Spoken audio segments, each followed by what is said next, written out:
시간 우리에게 주신 하나님의 말씀은 골로새서 3장 23절입니다. 제가 봉독하겠습니다. 무슨 일을 하든지 마음을 다하여 주께 하듯 하고 사람에게 하듯 하지 말라. 아멘. 아멘. 이 시간 재직 헌신 예배 말씀을 전해 주실 김양홍 장로님을 소개하겠습니다. 전남대 법대를 졸업하시고 사법연수원을 수료하셨고 고등군사법원 보통규장을 역임하시고 현재 이수 성결교회 장로님으로 섬기시며 법무부인 서호 대표 변호사로 활동하고 계십니다. 저서로는 변호사 김양홍의 행복한 동행 1권에서 3권을 집필 출판하셨습니다. 행복한 동행으로라는 말씀을 선포하실 때 큰 은혜의 시간 되시고 나오실 때 큰 박수로 환영해 주시기 바랍니다.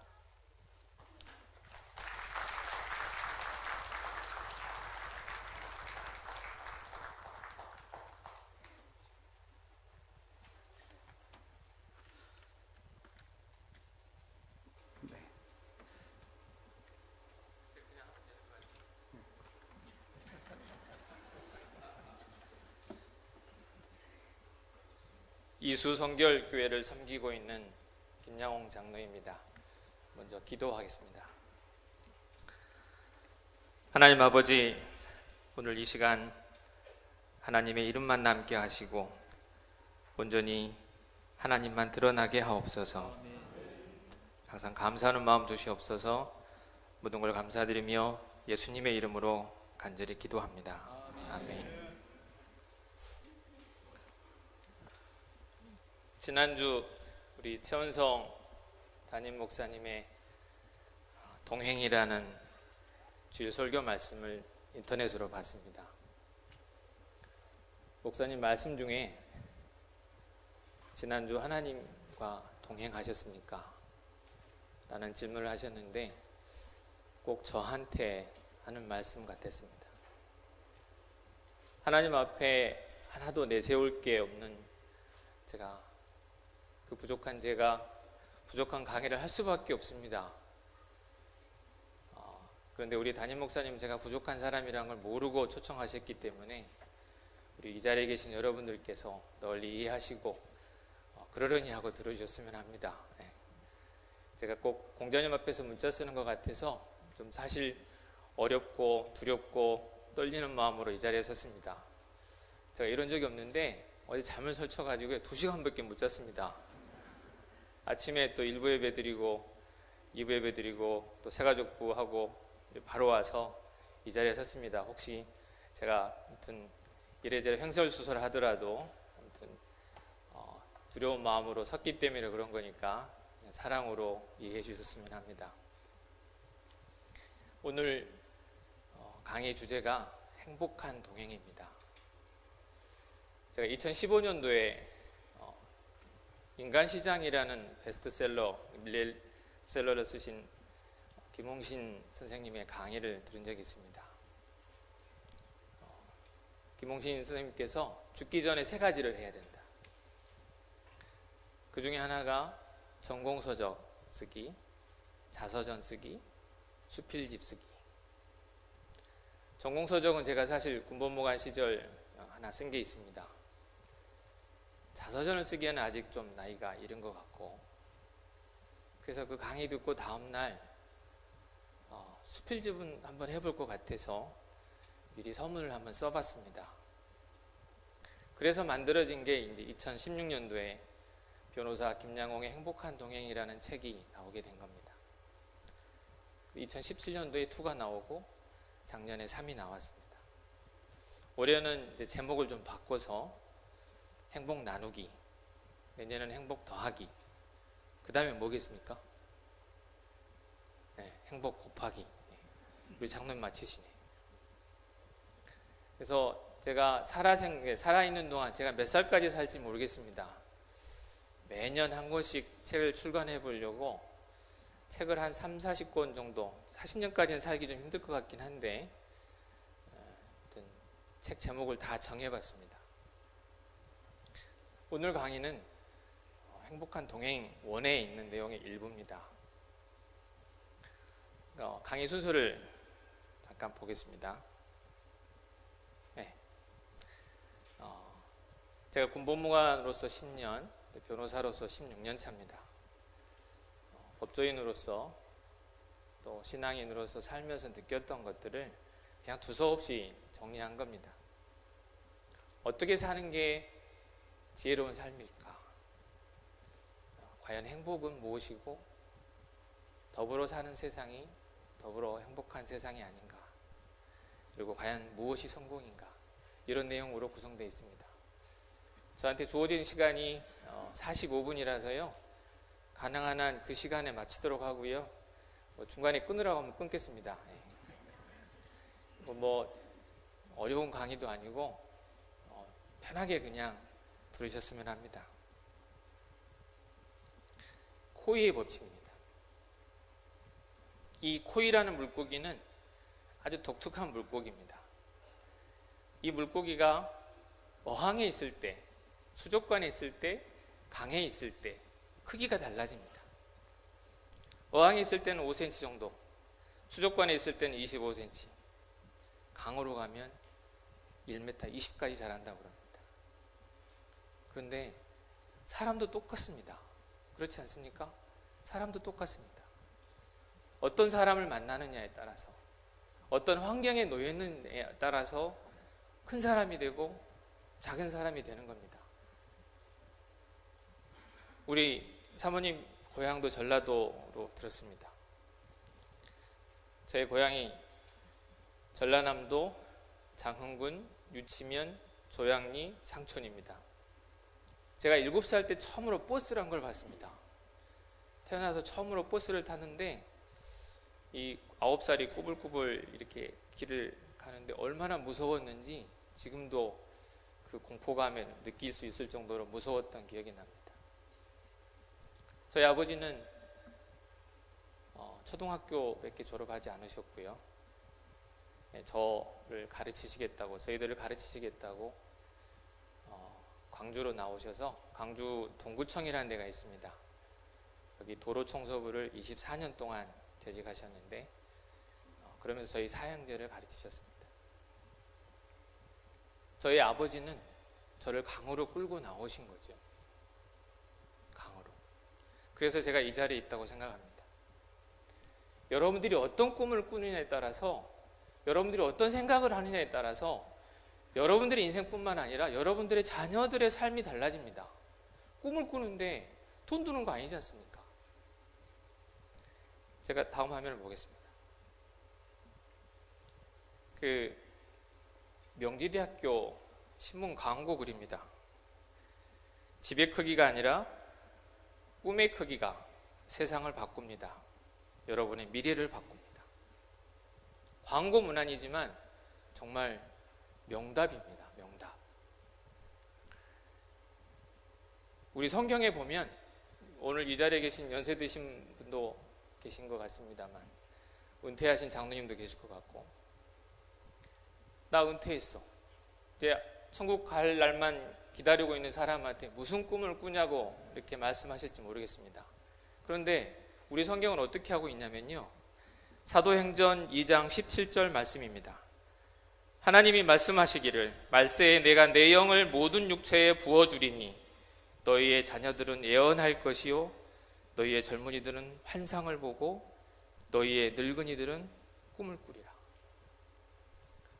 상식적으로 생각했을 때는 젊은이들이 꿈을 꾸라 할 것 같은데 성경은 분명히 늙은이들은 꿈을 꾸리라 이렇게 돼 있습니다. 늙은이들은 꿈을 꾸리라. 성령이 임하면. 왜 그럴까요? 왜? 늙은이들이 꿈을 꾸면 저희 아버지처럼 늙은이들이 꿈을 꾸면 자녀들의 삶이 바뀌고 이 세상이 바뀔 수 있기 때문에 저는 그렇다고 생각합니다.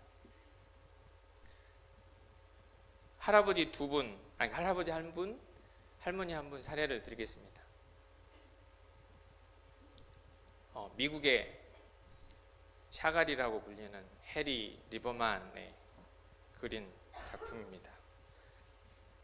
약간 동화스럽기도 하고 그런데요. 이분이 77살 때 우리나라로 치면 아마 이런 주민센터 같은 데서 이제 그냥 소일거리로 그냥 나갔나 봅니다.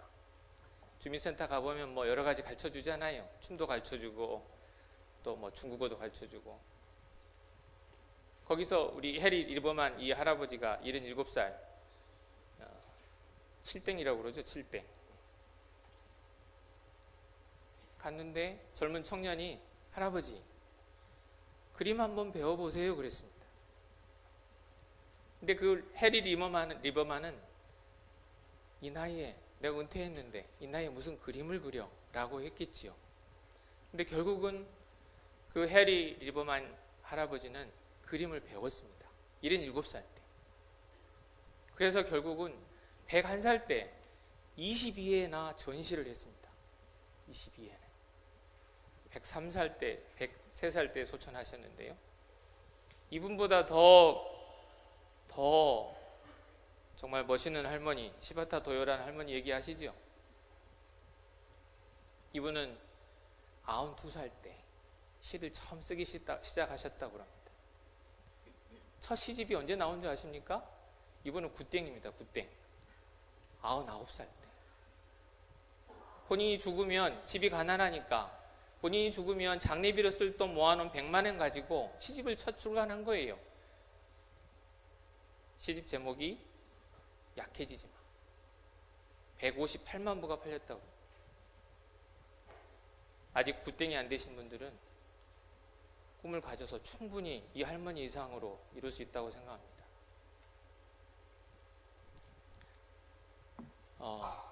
저의 버킷리스트입니다. 저의 꿈은 할아버지가 되는 게 꿈입니다. 그래서 누가 저보고 나이 들어 보인다고 그러면 전 되게 기분이 좋습니다. 이 자리에 계신 분들 중에 나이 들어 보인다는 걸 기분 좋아할 사람이 얼마나 계실지 모르겠습니다만은 저는 정말 기분 좋습니다. 얼른 할아버지가 되어서 좀 더 많이 나눠주고 좀 더 사랑하면서 살다가 그냥 훅 갔으면 좋겠어요. 저희 아버지 치매 걸리셨는데 아버지한테 무릎 베기 하면서 울면서 그랬습니다. 아버지, 저는 아버지처럼 아프고 싶지 않습니다. 가족들한테 패기치고 싶지도 않고 그래서 그냥 건강한 할아버지로, 그냥 할아버지가 아니라 몸도 마음도 건강한 할아버지가 돼서 정말 담임 목사님 아버님처럼 하나님과 동행한 내 자녀들, 내 손주들로부터 우리 할아버지는 하나님과 동행했던 할아버지였다. 제가 섬기고 있는 이수성결교회 성도님으로부터 김양홍 장로는 하나님과 동행했던 할아버지였다. 이 말 듣고 싶습니다. 저의 첫 번째 버킷리스트입니다. 두 번째가 이제 제 아내 이름이 나주옥인데요. 나주옥의 남편. 저희 아이 이름이 은혜은철입니다. 우리 담임 목사님 큰딸 이름이 은혜시더라고요. 저의 큰딸 이름도 은혜입니다. 담임 목사님의 부친께서 은혜 은자를 쓰셨듯이 저도 은혜 은자를 썼습니다. 은혜, 그리고 둘째는 은철, 똑같이 은혜 은자 들어있습니다. 은혜 은철이 아버지, 그리고 양가의 아들, 그리고 제가 사랑하는 우리 이수 성결교회 장로, 그리고 저의 가족 같은 법무법인 서호의 대표 변호사. 저는 저한테 주어진 이 직책, 늙어 죽을 때까지 이 자리 지키면서 살아가는 게 저의 두 번째 버킷리스트입니다. 저는 사실 이 자리에 서대문구 의회 전 의회 의원님도 와 계시는데요. 다음에 오셔서 등록하시겠다고 그랬으니까 꼭 등록하셔야 됩니다. 정치를 하는 게 저의 꿈이었습니다. 그래서 제가 고등학교 1학년 때 수업을 빼먹고 국회의원 유세장에 갔었어요. 저희 아버지는 도로 청소부시고 제 주변에 하나도 정치인이 없었는데 어렸을 때 꿈이 정치인이 된 게 꿈이었어요. 그래서 신문지 같은 거 오려놓고 내가 정치인이 되면 어떻게 해야 되겠다고 막 그림을 그려가면서 살았었어요. 고등학교 1학년 때. 대학에 들어와서 이제 꿈이 좀 바뀝니다. 지방자치가 실현되고 그래서 용산구청장에 도전을 해야겠다고 생각해서 변호사 개업을 서울에 잠깐 하다가 용산으로 옮겼습니다. 그래서 실제 어느 정당에 입당도 했습니다. 그런데 제가 내려놨습니다. 제가 왜 내려놨겠습니까? 우리 장로님, 여기 두 번째 앉은 장로님 답을 잘 아실 것 같아요. 제가 왜 내려놨겠습니까?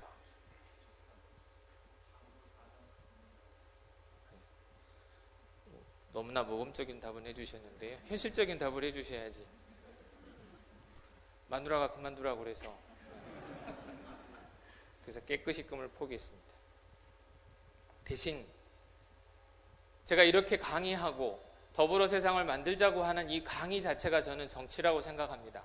저는 현실 정치에 나서진 않았지만 우리 교회 성도들과 함께 그냥 교회에서만, 우리 담임 목사님 말씀처럼 교회에서만 크리스찬이 아니라 밖에 나가서도 진짜 크리스찬으로 살아야지요.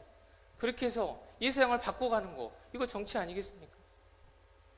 그런 꿈을 저는 갖고 있습니다. 근데 이제 또 하나의 꿈은 이제 제가 중국으로 유학을 가는 겁니다. 올해 제가 쉬운 둘인데 유학을 간다고 그랬더니 제 아내가 20억을 벌어놓고 가랍니다. 그래서 이 생에는 아마 못 가지 않을까 싶긴 합니다.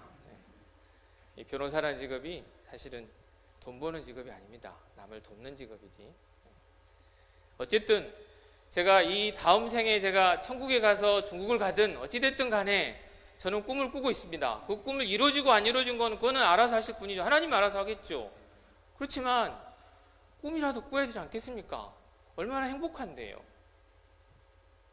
우리 크리스찬들은 그런 꿈을 꾸어야 됩니다. 그리고 오늘 강의 마치고 나서 돌아가셔가지고 버킷리스트 10개를 한번 써보십시오. 이루어지면 또 지우고 하나 또 집어넣고, 그래서 꿈으로 하루하루를 즐겁게 사셨으면 좋겠어요. 왜 코끼리는 작은 말뚝에 묶여 있을까? 큰 코끼리가 작은 말뚝에 묶여 있는 경우를 자주 볼 수 있습니다. 이 코끼리가 사육이 될 때, 작은 코끼리일 때는 말뚝에 묶여지면 꼼짝 말하죠. 근데 애가 커서도 그때 기억을 하는 겁니다. 아, 이 말뚝은 못 벗어나. 사람도 똑같습니다. 안 된다고 생각하는데, 안 된다고 하는데 하나님이 도와줄 리가 있습니까? 그 바쁜 양반이. 도와줄 수 없죠. 안 된다고 하는데. 된다고 해도 될똥말똥한데. 그렇잖아요. 정주영 그 현대그룹 명예회장이 했던 말씀 있지 않습니까? 임자 해봤어? 해보고 안 되면 그때 가서 하면 되지 뭐. 그렇지 않습니까? 작은 일에 최선을 다해야 한다. 영린이란 영화 혹시 보신 분 한번 손 한번 들어보십시오. 영린. 여기는 뭐 신앙생활만 하시고 영화는 안 보시나요? 영화 재밌는데. 현빈이라는 사람이 이제 정조대왕으로 나옵니다. 정조대왕 1년차에 시해를 하려고 하는 사건이 발생을 했는데 그게 모티브가 돼서 만든 영화라고 그럽니다. 엊그제 우리 동료 변호사님들하고 이제 식사하러 가는 길에 현빈이 얘기 나왔습니다. 현빈이 같이 잘생긴 사람은 박제를 해가지고 영구 보존을 해야 된다. 얼마나 웃기든지. 다행히 이 자리에는 그럴 분이 없어서 다행입니다. 박제당할 염려가 없으니까. 현빈의 이 명대사입니다. 조는 분이 없으니까 그냥 제가 읽겠습니다. 졸고 있으면 제가 같이 읽으려고 했는데, 작은 일에도 무시하지 않고 최선을 다해야 한다. 작은 일에도 최선을 다하면 정성스럽게 된다. 정성스럽게 되면 겉에 배어나오고, 겉에 배어나오면 겉으로 드러나고, 겉으로 드러나면 이내 밝아지고, 밝아지면 남을 감동시키고, 남을 감동시키면 이내 변하게 되고, 변하면 생육된다. 그러니 오직 세상에서 지극히 정성을 다하는 사람만이 나와 세상을 변하게 할 수 있는 것이다. 우리 성경에도 똑같은 말씀이 있습니다. 요건 같이 읽겠습니다. 누가복음 10장 10절 보이신가요? 네. 자, 시작. 지극히 작은 것에 충성된 자는 큰 것에도 충성되고 지극히 작은 것에 불의한 자는 큰 것에도 불의하니라. 누가복음 16장 10절 말씀. 이렇게 해야 되는데, 제가 전남대를 졸업을 했습니다. 저희 때는 고시반이 있었습니다. 청운학사라는 고시반이 있었는데 정원이 32명입니다. 한 분이 다리에 장애가 있어서 31명이 돌아가면서 한 달에 한 번 정도 청소를 합니다. 저는 그 청운학사에 있는 형님들한테 김양홍이는 공부 잘해라는 소리를 단 한 번도 들어본 적이 없습니다. 어차피 거기는 고시 합격할 수준에 있는 형님들이 오시는 데라서 그 안에 들 수가 없겠죠. 어린 나이에 제가 들어갔으니까. 근데 김양홍이는 청소를 잘해, 이 말은 들었습니다. 제가 청소를 하면 저는 오전 한 9시부터 점심 먹을 때까지 오전 내내 청소했습니다. 오전 내내. 근데 저의 2년 선배 한 분이 있는데 그분은 청소를 하면 밀걸레로 가운데 한 번 왔다 갔다 하면 끝납니다. 지금은 없어졌습니다만 전대 후문에 가면 포장마차 촌이 있었거든요. 소주 한잔 할 때 형님들 하는 얘기, 아무개는 안 돼. 왜? 청소를 안 해. 너무나 논리 비약인지 모르지만 저는 정말 운이 좋아서 25세 시험을 합격을 했고 그 형은 결국 합격 못했습니다. 나는 교회 장로인데, 나는 국회의원인데, 나는 누군데 내가 이런 짓을 해? 이런 걸 내가 왜 사소한 걸 해? 이렇게 하면 안 됩니다. 안창호 선생님이 뭐라고 한 줄 아십니까? 작은 일이라도 내가 맡은 일을 열심히 하면 그것이 곧 나라를 사랑하는 길이다. 작년에 제 아들이 노인들 계시는 데 가서 이제 봉사활동을 하러 가는데 제가 뭐라고 한 줄 아십니까? 아들, 나란 일 잘하고 와라. 학교에서 봉사활동 점수가 필요해서 가는 거긴 하지만 어르신들 말동무 해드리고 섬기러 가는 거지만 그게 그냥 가는 게 아니라 나란 일 하는 거라니까요. 작은 일 하는 거, 이 교회에서 휘지 떨어지고 죽는 거, 이것도 나란 일입니다. 안창호 선생님이 그랬잖아요. 작은 일에 최선을 다하는 거.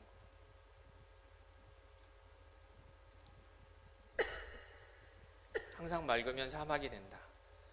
비가 내리고 바람이 불어야만 비옥한 땅이 된다. 내 인생 왜 이렇게 힘들까? 너무 힘들다.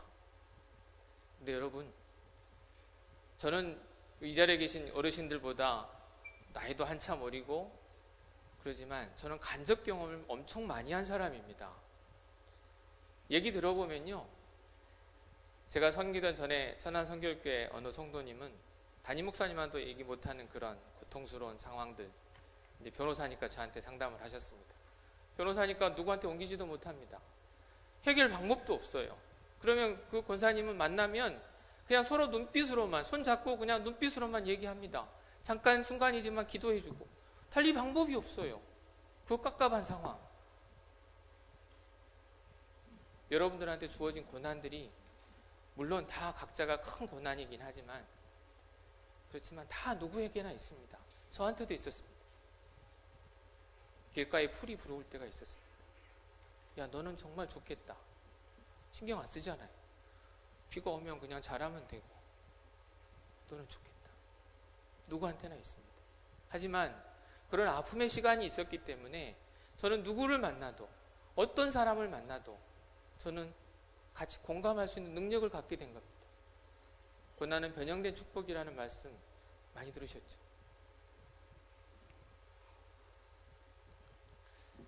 내일 일은 내일이 염려할 것이요. 마태복음 6장 34절 말씀인데요. 말씀은 능력입니다. 제가 가장 힘들 때 저한테 너무나 힘이 된 구절입니다. 제가 성경 구절 몇 개 못 외우고 있는데요. 부끄럽습니다만은 이 구절 외우고 있습니다. 너무나 귀한 말씀이고 너무나 좋은 말씀이고 그냥 그대로 보고 읽기만 해도 저한테 힘이 되는 구절입니다. 여러분들 가장 힘들 때 이 구절 한번 되뇌어 보십시오. 다 같이 읽어보겠습니다. 시작. 그러므로 내일 일 위하여 염려하지 말라. 내일 일은 내일이 염려할 것이요 한날 괴로움은 그날의 족하니라. 마태복음 6장 23절인가요? 34절 말씀. 뭐든 하면 할수록 늡니다. 그렇죠? 운동도 하면 할수록 늘고 중국어 공부도 하면 할수록 늘고 허든 늘게 돼 있습니다. 걱정도 마찬가지입니다. 걱정도 하면 할수록 늡니다. 걱정에 물들지 않도록 하는 게 필요하다고 생각합니다. 말을 소금으로 맛을 냄과 같이 하라. 어른들 말씀에 말은 씨가 된다는 말이 있습니다. 저는 우리 딸하고 이제 재수 생활을 해서 이제 지금 올해 대학을 들어가야 되는데요. 제 딸을 받고 고3하고 지금하고의 다른 모습이 뭐냐면 저의 딸의 입에서 부정적인 말이 없어졌습니다. 항상 부정적인 말을 했던 아이인데 없어졌습니다. 제가 늘 했던 얘기거든요. 사랑의 말이 아니면 말문 닫아라. 왜 부정적인 얘기를 하느냐? 부정적인 얘기, 그 말이 잘한다니까요. 정말 씨가 돼서 잘합니다. 신기할 정도로.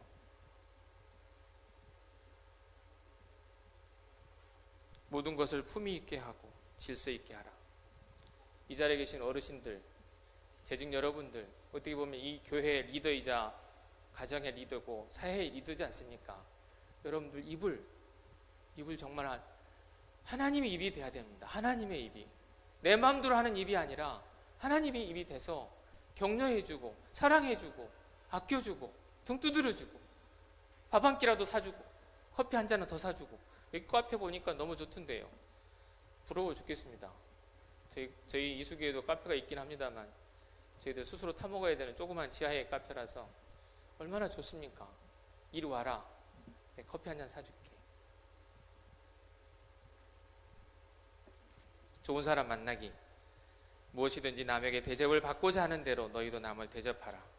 이것이 율법이요 선지자니라. 사람은요 끼리끼리 만나게 돼 있습니다. 내 아내가, 내 남편이 이상하다. 상대방을 볼 게 아니라 나를 봐야 됩니다. 내 친구가 이상하다. 형사사건을 해보면 친구 잘못 만나서 이렇게 됐다. 웃기는 소리입니다. 그 아들이 나쁜 친구입니다. 끼리끼리 만나게 돼 있다니까요. 끼리끼리가 아니면 불편하거든요. 군주자적 금목자. 제가 어느 날 글을 썼는데 행복하려면 행복한 사람 곁으로 가라. 이런 유지의 글을 썼습니다. 근데 나중에 페이스북을 우연히 보다 보니까 이 최인철 교수님이 똑같은 취지의 그 강연을 하고 계시더라고요. 연구 결과랍니다. 자세히 보시면 여기 보이는 화면에 의하면 우측 상단에 화면이 있는데요. 또 도면이 있는데요. 여기 파란색은 행복감이 낮은 사람이고 연두색은 행복감이 높은 사람입니다. 조사를 해보니까 자세히 보시면 그 같은 색깔끼리 이렇게 따닥따닥 붙어 있습니다. 내가 행복하면 내 친구가 15% 행복하고 할 가능성이 있고 친구의 친구는 10%, 또 친구의 친구의 친구는 6% 행복해질 가능성이 있다고 그래요. 말을 바꾸면 내 친구를 행복하게 해주면 내가 행복해질 가능성이 높아지는 거예요. 어떻게 보면 서로가 서로를 행복하게 해줘야 할 의무가 있는 겁니다. 왜? 내 행복을 위해서. 내 행복을 위해서. 미리 써본 주례사. 제가 48살 때 주례를 2건을 부탁받았습니다. 그때는 나이도 어리고 또 주례석에 설 자신도 없고 그래서 거절을 했습니다. 또 언젠가는 내가 주례를 설 텐데 그래서 주례사를 미리 한번 써봤습니다. 제 행복한 동행 원회에 들어있는데 이 주례사의 핵심 내용은 4가지입니다. 우리 교회 다니는 우리 신앙생활 하신 모든 분들 다 공감하실 내용일 텐데 두 번째는 아닐 겁니다. 첫 번째가 서로가 서로의 종이 되어야 된다. 나라를 사랑해라. 이웃을 사랑해라. 범사에 감사해라. 두 번째, 나라를 사랑해라. 이런 말하면 저 태극기 부대 출신이냐고 물어볼지 모르겠습니다. 저 백골부대 출신이지 태극기 부대 출신은 아닙니다. 신랑 신부가 결혼을 했을 때 그 아이가 이 땅에서 동량이 되길 바랄 겁니다. 빛과 소금이 되길 바랄 겁니다. 그 아이가 이 땅의 대통령이 되길 바란다면 부모는 대통령처럼 언행을 해야 됩니다. 본인은 망나니처럼 살면서 본인은 돈만 잔뜩 추구하면서 이웃을 사랑하라고 100마디 말해 보십시오. 절대 안 됩니다. 담임 목사님이 부친에 소개하실 때 하나님과 동행한 분이라고 소개하셨습니다. 그분이 그렇게 동행을 하셨기 때문에 담임 목사님 그렇게 동행하시는 거잖아요. 제 아들이 어느 날 자고 오는데 오른쪽 다리를 걷고 나오는 걸 봤습니다. 근데 평소에 제가 오른쪽 다리 걷고 자거든요. 그 습관까지도 닮습니다. 다리를 걷고 나오더라니까 오른쪽 한 다리만. 모든 걸 닮습니다. 모든 것을. 남자는 아내의 그릇 크기만큼 성장한다. 제가 정치에 은퇴하면서 쓴 글입니다. 아내는 이 내용을 되게 싫어합니다. 본인 때문에 이 글을 썼고 정치를 은퇴했다는 걸 알기 때문에 뭐 아내가 없기 때문에 목장 모임 때문에 오늘 안 왔습니다. 목장 모임이 더 중요하잖아요. 제갈량이 부채를 들고 있는데요. 그건 아내가 그렇게 조언을 했답니다. 정치를 하는 사람은 자기 감정을 드러내지 말아야 된다고 해서 부채를 들고 있는, 항상 부채를 들고 있다고 그러죠. 제갈량이 그런 큰 인물이 됐던 거는 결국은 아내의 크기가 그렇게 컸다. 그래서 어떻게 보면 이제 돌려서 얘기하면 약간 비꼬는 거잖아요. 남자는 아내의 그릇 크기만큼 성장한다. 반대로 아내는 남자의 그릇 크기만큼 성장하게 돼 있습니다. 서로가 큰 그릇이 되어서 정말 장미꽃만 사랑하지 말고 장미꽃에 붙어있는 가시도 사랑해야 합니다. 그렇게 큰 그릇이 되었으면 좋겠습니다. 인생은 시소게임이다. 넘어가겠습니다. 할 얘기들이 많은데요. 넘어가겠습니다. 고스톱 잘하자. 고스톱 못하신 분 손 한번 들어보십시오. 고스톱 못하시는 장로님도 못하신 분도 계시네요. 어이구야. 이러면 안 되는데요. 너무 재밌는 걸 왜 못하십니까? 잘하시는 분한테 좀 배우세요. 너무 재밌습니다. 여기서 말하는 고스톱은 진짜 고스톱이 아니죠. 스톱이 정말 중요합니다. 스톱. 과감하게 스톱할 줄 알아야 됩니다. 여기도 넘어가겠습니다. 사자는 배고프다고 풀을 먹지 않는다. 제가 구치소에 피고인 접견을 갔습니다. 피고인이 깜방에 있는 사람을 소개해 줄 테니까 돈을 달래요. 그때 제가 이 말을 했습니다. 제 입에서 이런 말이 나온 게 신기한데요. 진짜 했습니다. 사자는 배고프다고 풀을 먹지 않습니다. 제안은 고맙지만 저는 할 수 없습니다. 라고 답을 했습니다. 여기 피고인이 뭐라고 한 줄 아십니까? 다른 변호사들 다 하는데 왜 변호사님 안 하세요? 그러더라고요. 이 영화 베테랑이라는 영화에 황정민이가 경찰로 나오는데요. 그 황정민의 대사입니다. 우리가 돈이 없지 가오가 없냐. 수갑 차고 다니면서 가오 떨어질 짓 하지 말자. 우리가 비록 주머니는 비어있다 하더라도 우리는 크리스찬이잖아요. 하나님의 사람이라고 하면서 전도는 못할 망정, 전도는 방해는 안 해야 될 거 아닙니까?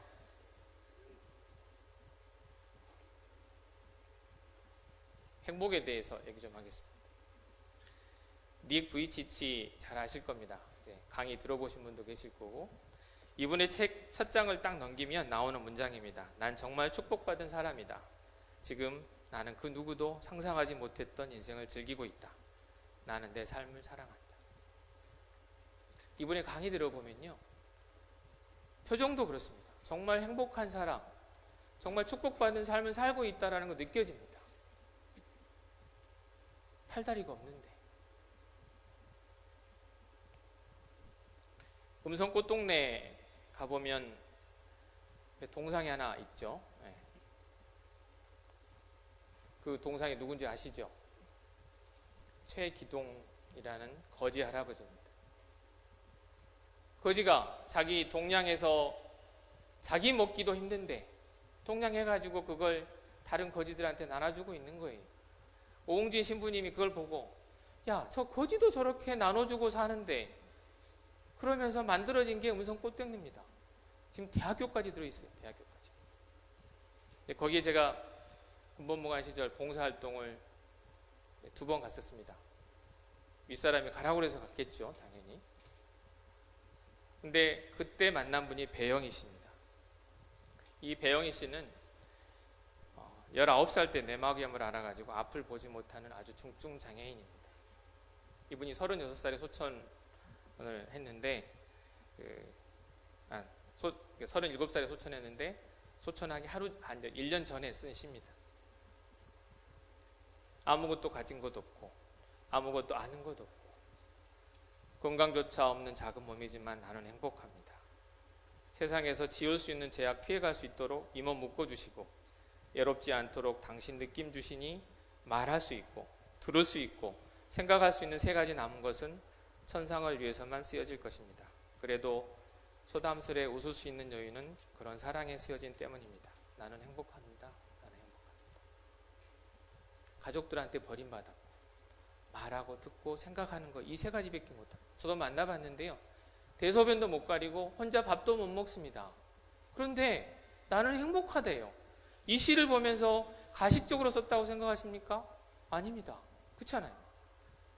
리 부이치치나 이 배영희 씨라는 이 2 사람이 왜 이런 행복한 삶을 살 수 있을까? 제가 애우고 있는 성경 구절 하나 더 이겁니다. 잘 아시죠? 데살로니가전서 5장 16절 18절 말씀. 이것도 같이 한번 같이 낭독하겠습니다. 시작. 항상 기뻐하라. 쉬지 말고 기도하라. 범사에 감사하라. 이것이 그리스도 예수 안에서 너희를 향하신 하나님의 뜻이니라. 아멘. 네, 너무 감사합니다. 기독교인하고 비기독교인하고 차이를 한 단어로 하라고 그러면 저는 감사라는 단어를 떠올리고 싶습니다. 우리는 어떤 상황에서도 감사할 수 있는,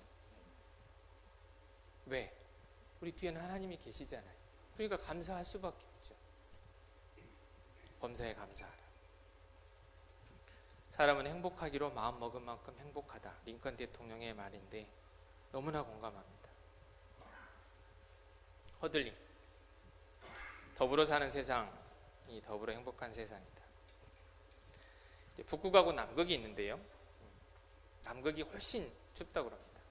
남극은 땅이 얼어서 아주 추운데 남극의 펭귄들이 하는 행동입니다. 날이 많이 추울 때 얘들이 이렇게 옹기종기 모여가지고 추우면 이제 이렇게 모여 있다가 밖에 있는 애들이 들어가고 또 안에 있는 애들이 밖으로 나오고, 이거 허들링이라고 합니다. 펭귄도 같이 이렇게 더불어 살아갑니다. 우리 정치판을 보면 왜 그렇게 싸우는지 모르겠어요. 왜? 제가 사회 시간에, 고등학교 다닐 때 사회 시간에 놀랬던 게 있습니다. 정당의 목표는 뭔지 아십니까? 국민의 행복과 복리 증진이 아니라 정권 획득입니다. 이게 말이 됩니까? 나 이해할 수 없어요. 어떻게 정당의 목적이 정권 획득입니까? 그러니까 이 짓거리 하고 있는 거지. 같이 살아가야지. 그렇게 살지 못하면 우리 정말 짐승만도 못한 사람들입니다. 지렁이 시체 치우는 사람. 제 행복한 동행 책 제목이 지렁이 시체 치우는 사람이 될 뻔했는데요. 결국은 못했습니다. 왜 그렇겠습니까? 우리 2번째 장로님 답을 잘하시죠. 예? 마누라가 반대해서 못했습니다.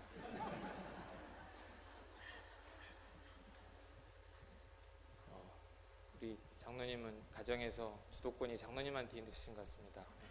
부럽습니다.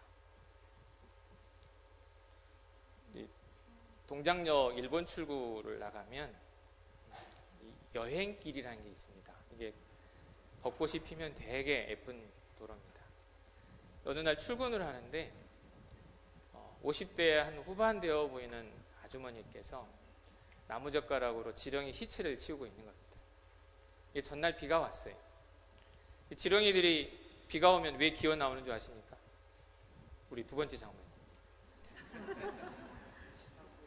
예? 아, 습한 곳이 싫어서. 네. 뭐 그럴 수도 있겠네요. 제가 지렁이 속에 안 들어가 봐가지고. 네. 지렁이가 비가 오면 저는 좋아서 나오는 줄 알았어요. 근데 지렁이가 이게 물이 들어가면 숨을 못 쉰답니다. 지는 살려고 나오는 거죠. 비가 와서 살려고 나왔는데 해필 나온 게 이제 이 도로 위에 나오다 보니까 밟혀서 죽는 거. 저녁에 사람이 지렁이를 보면 피할 텐데 밤길이니까 다 밟혀서 죽었습니다. 근데 아침에 그걸 치우고 있는 거예요. 왜? 그 아주머니 왜 치우겠습니까? 이 길로 우리 남편이 출근을 하니까, 내 아들 딸이 이 길로 다니니까 내 남편을 위해서, 내 아들 딸을 위해서 치웠겠습니까? 그건 아니잖아요. 이 길로 다니는 모든 사람들이 그냥 기쁘게 기분 좋게 출근하라고 치웠겠죠. 저 아내는 지렁이 보면 아주 기겁을 합니다. 소리 지르고 난리 납니다. 여자분들 다 그렇잖아요. 낚시 좋아하는 저도 징그러워요. 고기 잡아줄 땐 너무 좋지만 징그럽잖아요. 근데 그 지렁이를 치우고 있는 거예요. 이 세상을 좀 더 나은 세상으로 하는 것은 꼭 돈만이 아닙니다. 우리가 할 수 있는 거, 내 자리에서 할 수 있는 거 하면 되는 거예요.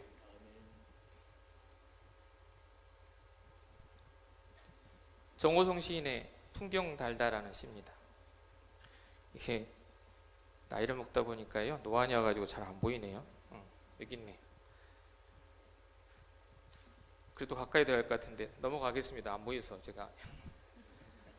풍경 달다라는 시를 제가 정호성 시인 강의를 제가 들은 적이 있는데, 이 시인께서 이거를 외우시면서 강의를 하시더라고요.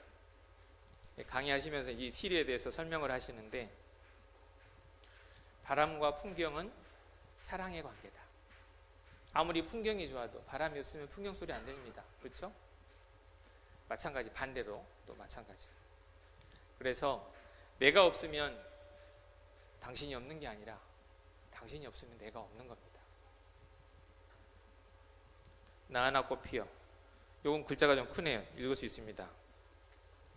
나 하나 꽃 피어 풀밭이 달라지겠느냐고 말하지 말아라. 내가 꽃피고 나도 꽃피면 결국 풀밭이 온통 꽃밭이 되는 것 아니겠느냐. 나 하나 물들어 산이 달라지겠느냐고도 말하지 말아라. 내가 물들고 너도 물들면 결국 온 산이 활활 타오르는 것 아니겠느냐. 내가 바뀐다고 이 세상 바뀌지 않을 겁니다. 그렇죠? 바뀌지 않겠죠. 하지만 이 자리에 계신 재직 여러분들이라도, 저라도 바뀌어야지요. 우리라도 조그만 거지만 실천해 가면서 좀 더 나은 세상으로, 그렇게 아기처럼 서로 싸울 게 아니라 서로 도와주고 격려해주고 함께 살아가야지요. 그런 세상을 만들어 가야지요. 아무리 큰 나무도 혼자서는 결코 숲을 이룰 수가 없습니다. 이길순 권사님의 작품입니다. 제가 참 존경하는 권사님인데요, 이분은 장미만 그리는 화가입니다. 어느 날 5월달 햇볕이 많이 쬐는 어느 시골 마을을 갔습니다. 이 양철 지붕인데요, 우리 이 자리에 계신 분들은 대부분 아시겠네. 이 양철 지붕 주석이 들어있어가지고 사실상 쇠입니다. 쇠. 아주 뜨거운 그 양철 지붕 위에 이 넝쿨 장미가 올라가 있는 거예요. 이 장미는 그 뜨거운 한낮에 이렇게 멋있는 꽃을 피우고 있어요. 화가는 그걸 보고 그림을 그렸고, 그 사연을 들은 저는 너무 감동스러워서 이 그림을 볼 때마다 제가 강의를 하고 다니잖아요. 이 장미꽃은 내가 여기서 꽃을 피우면 화가가 와서 나를 볼 거고, 그 그림을 본 김양홍이라는 사람이 강의 다니면서 자기를 얘기할 거라고 생각하면서 핀 꽃이 아닙니다. 그 자리에 심겨진 대로 피웠을 뿐이에요. 이 자리에 계신 분들 다 달란트가 다르잖아요. 정말 다르잖아요.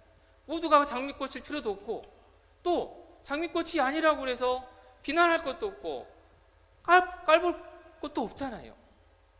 하나님이 주신 달란트대로 각자의 자리에서 나만의 꽃을 피우면 되는 거죠. 그게 호박꽃이든 벚꽃이든. 더군다나 우리 교회는 더군다나 그래야 됩니다. 무엇이 성공인가에 대해서. 시간이 거의 다 됐는데 제가 슬라이드가 3개니까 그냥 맞춰도 되겠죠? 동의를 안 하시네. 그냥 땡 칠까요? 3개만 하겠습니다. 네. 소록도 병원의 수녀님 얘기입니다. 마리안 수녀님과 마가렛 수녀님 얘기인데요. 이분들은 오스트리아 분들입니다. 재작년에 제가 알기로는 이제 소록도 병원이 100주년이어가지고 마리안 수녀님이 다녀가셨다고 들었습니다. 이분들 자기 식구들도 아닌데, 자기 나라 국민들도 아닌데 수녀 교육 마치고 간호사 교육 마치고, 마리안 수녀님은 59년도에, 마가렛 수녀님은 62년도에 이 소록도 병원, 한센병이라고 그러고 문둥병이라고 그러죠. 이분들을 위해서 평생을 헌신하다 이제 몸에 병이 들고 나이 들어서 그 형제들에게 누가 될까봐 조용히 오실 때 가방 하나 들고 오셨는데 가실 때 가방 하나 들고 가셨다고 합니다. 약을 바를 때 장갑도 안 꼈대요. 제가 어느 기업에서 강의를 하는데 이 소록도 병원 간호사실 문에 적힌 글입니다. 너를 위하여 나는 무엇이 될까? 내 등불이 되어, 내 별이 되어, 달이 되어, 내 마스코트처럼, 내가 마주보는 거울처럼 나는 내가 되고 싶다. 우린 서로 지켜보는 사람이 되고 싶다. 나는 내가 되고 싶다. 얼마나 사랑하면 나는 너처럼 문둥병 환자가 되고 싶다고 했겠습니까? 그 기업에서 강의를 하는데 이 문구를 똑같이 읽다가 나는 내가 되고 싶다라는 문장을 딱 읽는 눈물이 나서 강의를 못한 적이 있습니다. 얼마나 사랑을 하면. 내 가족도 아닌데.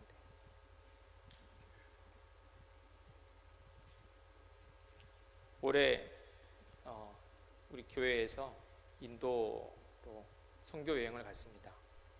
저희 우리 박정수 담임 목사님께서 서울 은영교회 와보셨다고 그러더라고요. 인도 선교 관련된 모임을 우리 은영교회에서 하셨다고. 인도에 이렇게 가서 참 정말 많은 걸 보고 느끼고 왔습니다. 그래서 행복한 동행 3을 보면 그 표지가 인도 선교 여행 갔을 때 교회에서 찍은 사진입니다. 근데 거기 가서 이제 선교를 하고 이제 남은 시간 이제 타지마할이라는 여기 묘인데요. 여기를 갔습니다. 인도 무굴 제국 5대 황제의 부인 몰타즈 마할이라는 사람의 무덤입니다. 무덤. 이게 17년 동안 2만 명이 동원돼서 만들어진 건물이고요. 그 부속 건물을 짓는데 5년이 걸렸습니다. 그래서 토탈 22년이 걸렸습니다. 정말 화려하고 웅장합니다. 저는 이 묘를 얘기하고자 하는 게 아니고요. 옆에 있는 할아버지를 얘기하고 싶습니다. 다시라트 만지라는 할아버지인데요. 인도를 가시면 이 영화를 볼 수 있습니다. 지금도 아마 인터넷상에 이제 볼 수 있다고 생각하는데요. 스트롱맨인가 뭐 아무튼 마운틴맨인가 마운틴맨 같습니다. 이분의 일대기를 그린 영화가 비행기에서 상영해 줍니다. 제가 2번이나 봤는데 여기에 이 할아버지는 아주 가난한 어느 시골의 어느 할아버지 얘기입니다. 못 배우고 가난하고 이 마을이 바위산으로 둘러싸여 있어가지고 읍내를 가려면 88km를 돌아가야 돼요. 1960년에 아내가 이제 산에서 굴러서 이마를 크게 다쳤습니다. 근데 치료를 제때 못해서 아내가 죽었어요. 영화를 보면 그 병원 입구까지 도달하는 장면이 나오는데 아무튼 그건 영화니까 뭐. 근데 이분이 아내가 죽고 나서 7살 아들 3살 애기 딸을 남기고 사망을 했는데 이분이 여기 자세히 보시면 망치하고 정이 있습니다. 망치와 정을 가지고 혼자서 이 바위산을 뚫습니다. 그래서 총 915m를 뚫었습니다. 평균 너비가 2.3m. 왜 뚫었겠습니까? 내 아들, 딸이 이 길 다니라고? 나처럼 내 이웃들이 고통받기를 원치 않아서 내 이웃만큼은 고통받지 않고 병원에 갈 수 있게끔 뚫었겠죠. 이게 언론에 많이 보도되고 그래서 정부에서 상도 주고 돈도 주겠다고 했습니다. 저 같으면 받겠어요. 돈도 준다는데. 근데 이 사람은 거절했어요. 왜? 나는 내가 마땅히 해야 할 일을 한 것이다.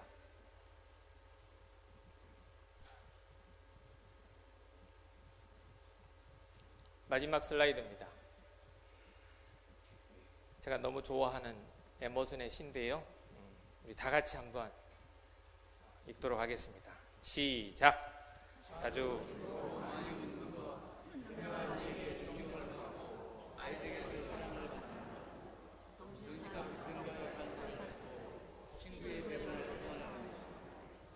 아름다움을 식별할 줄 알며 다른 사람에게서 최선의 것을 발견하는 것, 건강한 아이를 낳든 한때기에 정원을 가꾸든 사회 환경을 개선하든 자기가 태어나기 전보다 세상을 조금이라도 살기 좋은 곳으로 만들어 놓고 떠나는 것, 자신이 한때 이곳에 살았음으로 해서 단 한 사람의 인생이라도 행복해지는 것, 이것이 진정한 성공이다.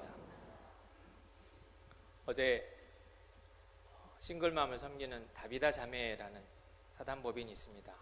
창립 25주년 감사 예배를 드렸는데요. 그때 이 정주채 목사님께서 축사를 해주셨습니다.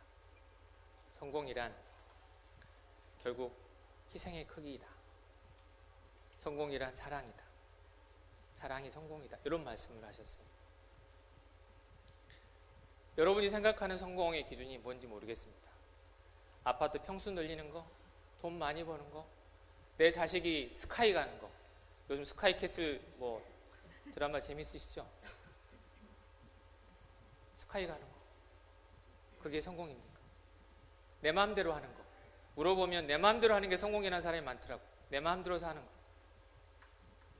근데 이 시인이 하는 것처럼 내가 한때 이곳에 살았음으로 해서 단 한 사람이라도 행복하게 하는 것, 이것이 진정한 성공이다. 담임 목사님 말씀처럼 주님과 행복한 동행하는, 그래서 내 곁에 있는 사람이 단 한 사람이라도 행복해진다면 우린 정말 성공한 사람이라고 저는 생각합니다. 시간을 좀 오버했는데요. 부족한 강의 들어서 너무 감사합니다. 마치겠습니다.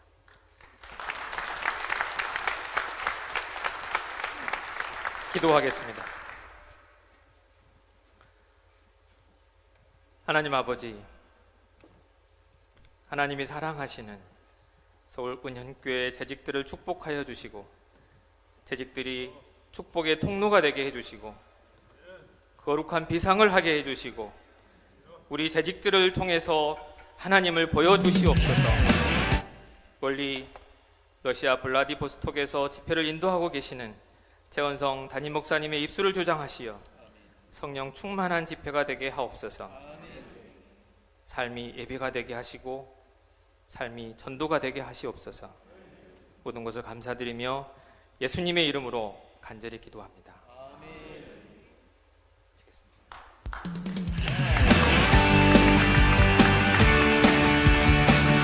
우리가 주님을 바라볼 때 주님께서 우리 안에 새 일을 행하실 것을 믿습니다. 그의 중심을 본받아 우리를 더 건강하게 만들어 2019년 독수리 날개치며 올라가듯 거룩한 비상을 이루는 한 해가 되도록 노력하겠습니다.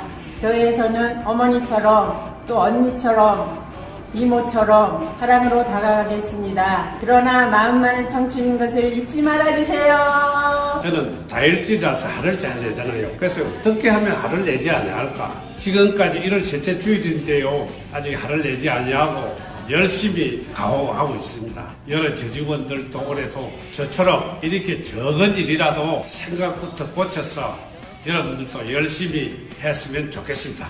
교구장 힘들지 않으세요? 힘듭니다. 어떻게 하면 힘들지 않을까요? 세일원들과 우리 세일 리더분들이 열심히 예배 드려주시면 힘들지 않습니다. 2019년 몸통은 날렵하게 말씀과 기도의 두 날개는 활짝 펴서 거룩한 비상을 이룩하는 한 해가 되도록 노력하겠습니다. 인생의 방황은 하나님을 만나면 해결되고 신앙의 방황은 건강한 교회를 만나면 해결된다고 합니다. 저는 서울은행교회가 건강한 교회라고 자신있게 자랑하고 있습니다. 이 자리에 계신 재직 여러분들 한 분 한 분들이 소자소사의 마음으로 지극히 작은 일에 충성하여 건강한 교회를 만들어가는데 다 같이 함께 했으면 좋겠습니다.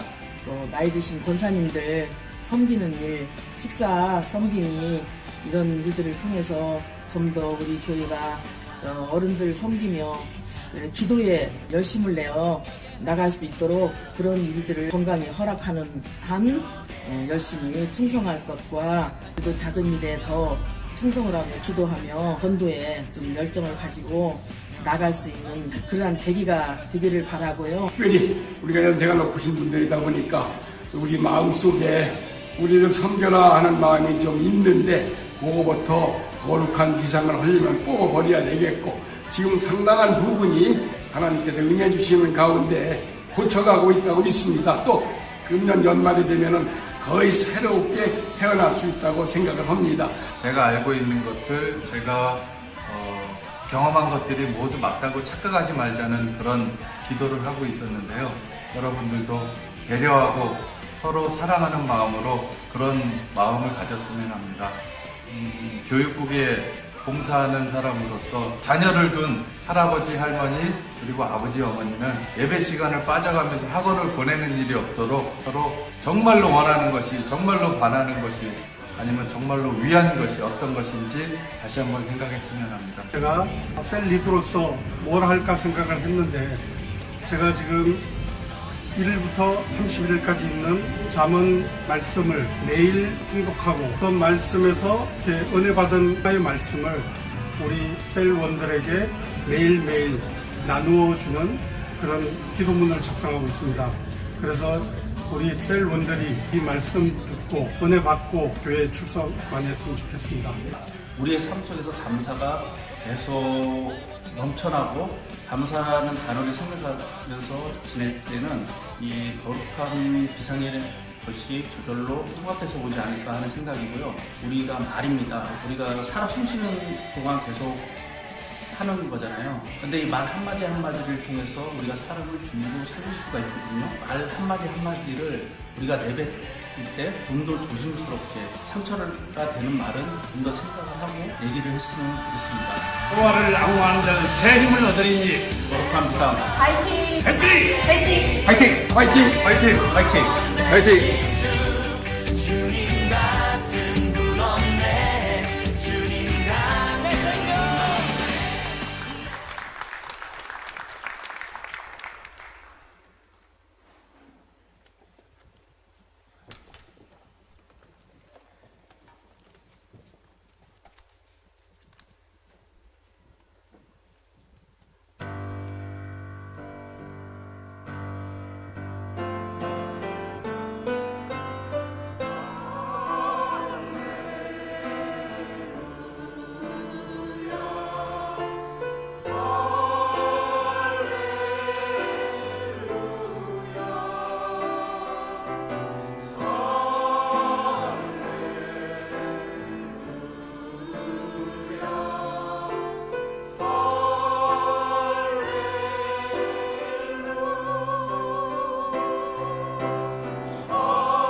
우리 헌금 기도하고 축도하기 전에 마지막 순서가 있습니다. 우리 강사님께서 이렇게 사실 강사비를 이렇게 드렸는데 받을 수 없다 한사코 말씀하시면서 우리 자라나는 학생들 위해서 써주면 좋겠다라고 하시면서 강사비를 그대로 헌금을 해주셨습니다.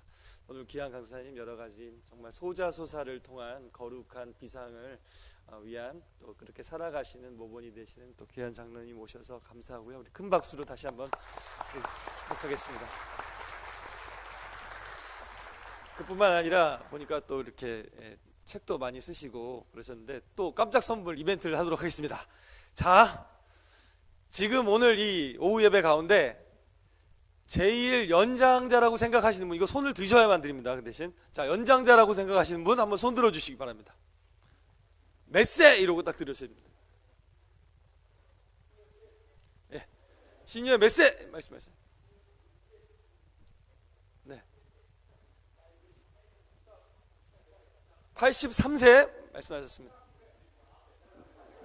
93세 우리 큰 박수를. 네. 우리 원로 목사님 사모님 되십니다. 네. 그리고요 또 우리 제일 연소자에게 또 한 세트 선물 주시는데요. 제 생각에 아마 잠옷일이 되지 않을까 싶습니다. 우리 전달은 따로 해드리도록 하겠고요. 잠옷일에서 우리 가급적이면 사모님들 말고요, 우리 성도님들 중에서 제일 어린 자녀 데리고 오신 분들 잠옷일 파악되시면 저한테 손 한번 흔들어 주세요. 잠옷실에서 약간 분란이 있는 것 같습니다.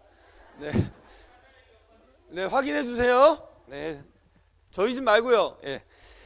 네.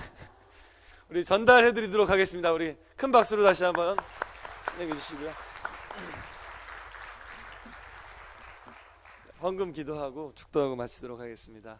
참 좋으신 아버지 하나님, 우리 2019년 벌써 1월 마지막 주가 되었는데 우리 올해 주신 그 비전의 말씀 다시 한번 되새길 수 있도록 또 그렇게 산다는 것이 실제로 어떠한 것인지 생각하게 하시고 또 모본이 되는 귀한 장로님도 보내주시고 또 우리 제죽분 한 분 한 분들 이렇게 고백하게 하시고 결단하게 하시니 너무나 감사하고 도전이 됩니다.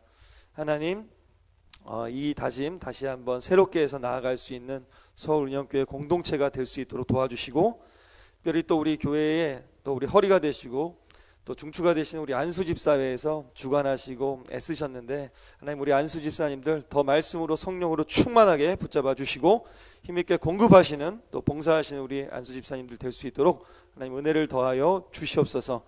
또 아버지 하나님, 오전에도 헌금 드리고 또 이렇게 오후에도 또 다음 세대를 위해서 또 필요한 또 헌금을 이렇게 안수 집사에서 이렇게 주관하면서 드리려고 합니다. 하나님 기쁘게 받아주시고 동참하신 성도님들, 이것을 통해서 교회가 정말 더 길게 영원하신 하나님의 시선으로 바라보며 더 어려운 시대를 살아갈 자녀들에게 아버지 하나님 믿음의 유산을, 신앙 명문가를 만들어갈 수 있는 서울은영교회가 될 수 있도록 도와주시옵소서.